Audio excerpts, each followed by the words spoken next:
ya en la entrevista de hoy, 7:02, la Superintendencia de Bancos ordenó la liquidación forzosa de Proinco tras determinar un hueco patrimonial de 11,5 millones de dólares. ¿Cómo avanza el proceso de devolución a los clientes y qué implicaciones tiene este cierre en el sistema financiero nacional? ¿Cuál es su incidencia? Lo hablamos ahora.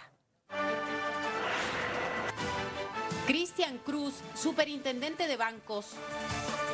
Señor superintendente, buenos días, bienvenido a este espacio. El 13 de junio se ordena la liquidación forzosa de Proinco y desde ahí en adelante la Superintendencia de Bancos actúa precisamente en beneficio, en este caso, de los clientes, de los depositantes de Proinco.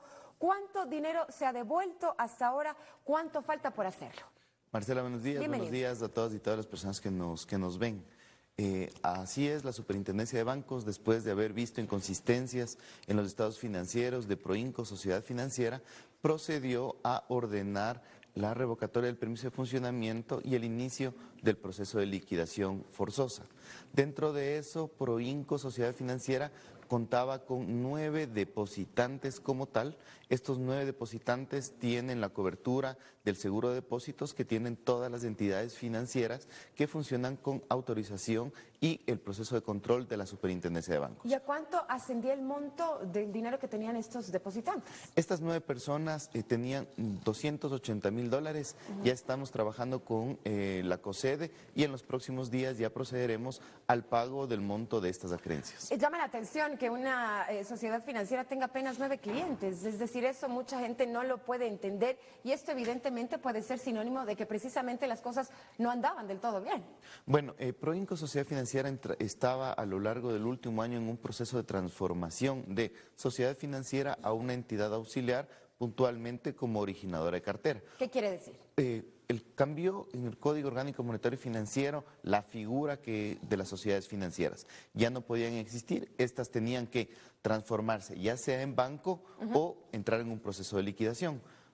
Proinco optó por la opción de transformarse en una auxiliar de servicios financieros. La Superintendencia de Bancos, como requisito previo a la autorización de esta transformación, lo que puso fue un requisito de que se pague al 100% de los depositantes. Proinco se encontraba en ese proceso, pero una vez vencido el plazo no cumplió y quedaron 9 depositantes pendientes de pago por $280,000. Ahora, no son con los únicos que se tiene obligaciones pendientes en este caso, superintendente. También hay, por ejemplo, las propias personas que elaboraban en Proinco que deben ser en este caso también liquidadas.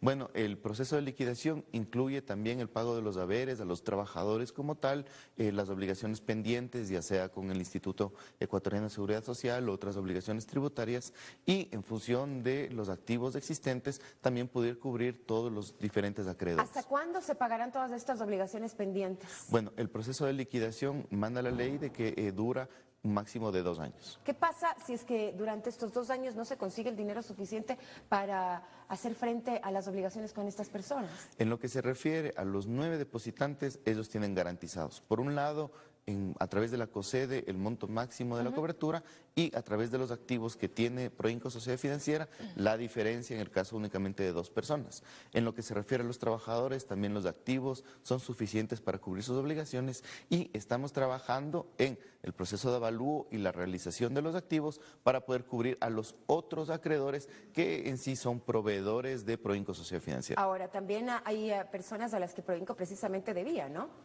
Bueno, aquí hay que hacer una diferencia entre lo que es Proinco Sociedad Financiera y lo que son otras empresas vinculadas al grupo Proinco que realizaban captaciones sin tener la autorización legal de la Superintendencia de Bancos para realizar captaciones del público.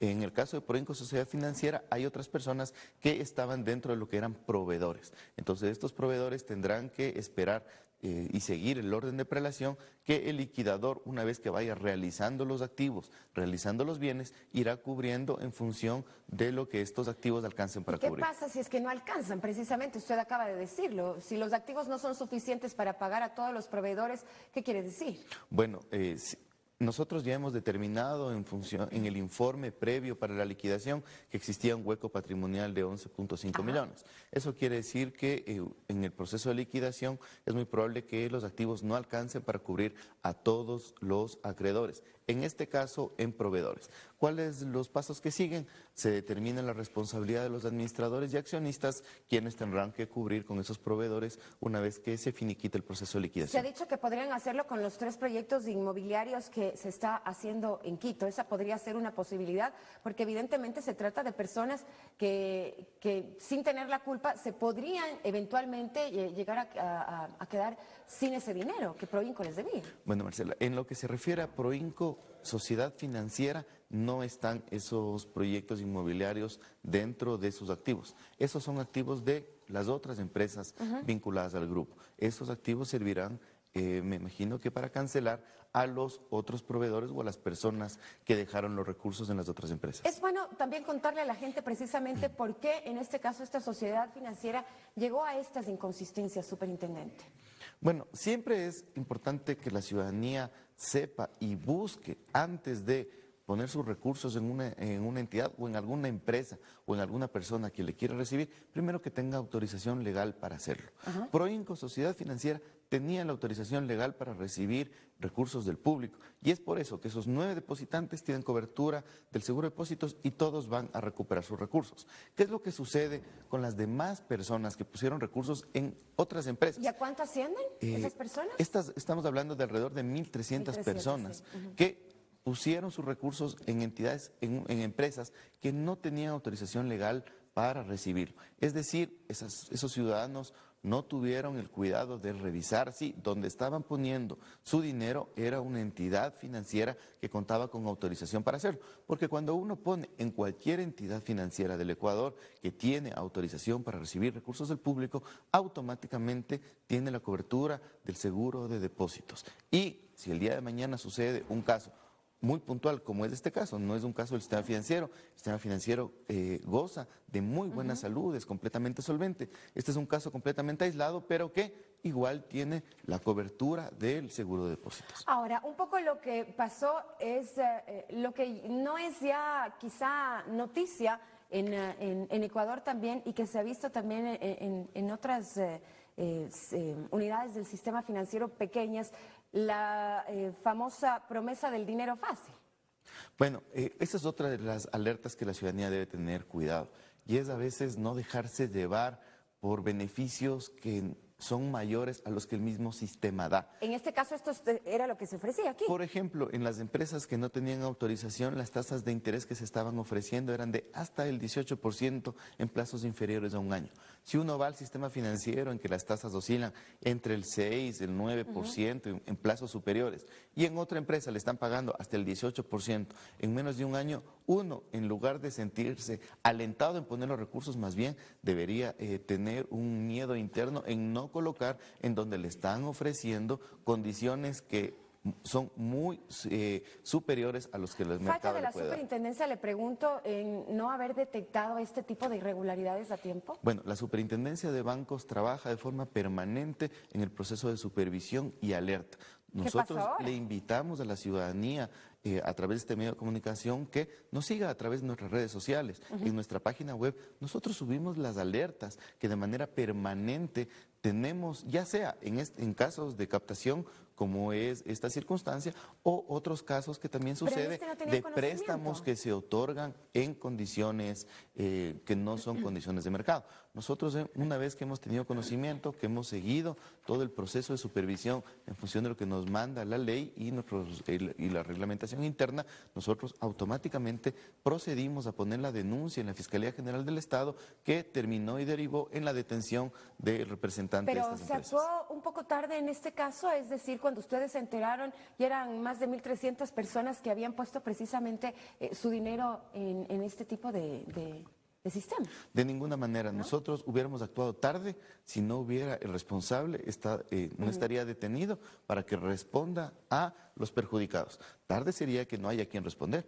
El responsable y el representante legal está detenido y es quien tiene que responder a la ciudadanía por los recursos que captó de manera ilegal. Una última pregunta en virtud del tiempo. Todos estos temas hacen pensar a los ecuatorianos precisamente de algo que fue quizá el capítulo más doloroso que vivimos en el 99, la crisis del 99. Y evidentemente esto despierta nuevamente los temores de la gente, en los depositantes, en quienes confiamos en el sistema financiero sólido en este momento, pero que nos hace pensar si efectivamente nuestro dinero está o no garantizado cuando vemos estos pequeños ejemplos que por muy aislados que puedan ser, nos generan nuevamente temor. La ciudadanía debe tener confianza que el sistema financiero es un sistema financiero sano, solvente y líquido, y que no hay la menor posibilidad de que en el Ecuador se repita ese capítulo funesto que fue el feriado bancario. En el Ecuador no solo no hay las condiciones económicas, estamos creo que en mejores condiciones de lo que habíamos visto a lo largo del año 2015. El año 2016 da un mejor escenario económico. Adicionalmente, que hay que aclarar de que tanto constitucionalmente como legalmente cualquier tipo de retención o feriado bancario está prohibido en la ley. La ciudadanía tiene la seguridad y la confianza de que hay un organismo de control que trabaja de manera permanente garantizando sus recursos, porque en la Superintendencia de Bancos protegemos a la gente. Pero no está de por más tampoco la recomendación no creer en las promesas de dinero fácil, sobre Así todo es. ello, ¿no? La ciudadanía tiene que tener cuidado, primero, de ver que en las entidades en donde está colocando sus recursos es una entidad que tiene autorización legal para hacerlo, y segundo, que las condiciones que le está ofertando sean unas condiciones de mercado, es decir, comparar con otra institución y ver que no le estén ofreciendo un dinero fácil. Muchísimas gracias por sus detalles. Muchas gracias. Gracias, superintendente. 7:13.